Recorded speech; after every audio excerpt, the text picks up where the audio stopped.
In a prior video, we asked what would happen if our opponent has an Ashiok Dream Render and uses the -1 ability on us to mill 4 cards and exile our graveyard. But in the process of milling, we find Emrakul the Aeons Torn or Blightsteel Colossus.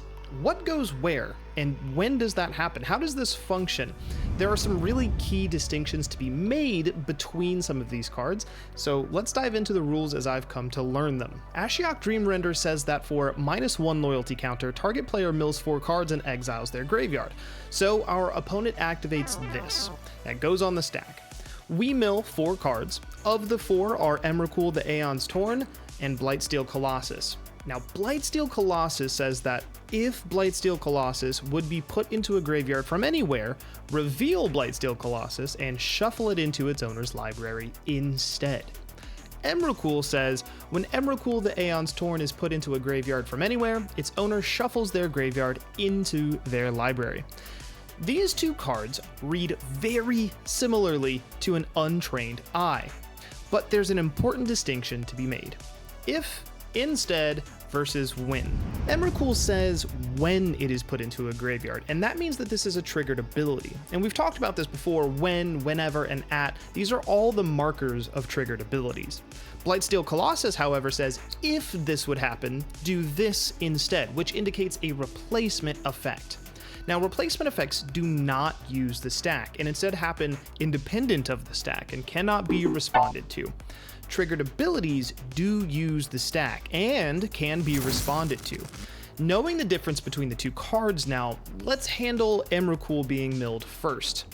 Now, we know that triggered abilities cannot interrupt the resolution of something that is on the stack.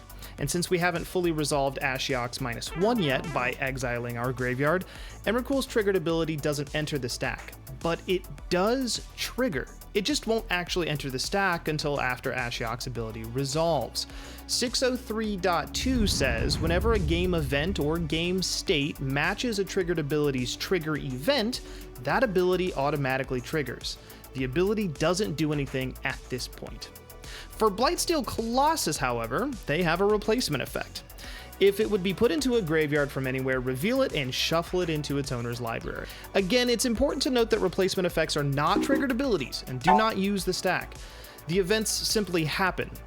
But in this case with Ashiok, we need to be a little bit more granular because milling can be a bit strange as well. For Ashiok, we're supposed to mill 4. It's important to note that milling 4 is milling 4 cards all at once as a singular action, not milling once 4 separate times. Now, this prevents you from attempting to mill a card, then mill Blightsteel, put Blightsteel into your library, shuffle, and then continue milling off of the shuffled deck. In this case, you would take the top 4 cards of your library, see Blightsteel, reveal him, put the 3 others milled, including Emrakul, into the graveyard, and Blightsteel will shuffle into your library, having never touched the graveyard. Now back to Ashiok, and let's run this whole thing back and see how this interaction goes.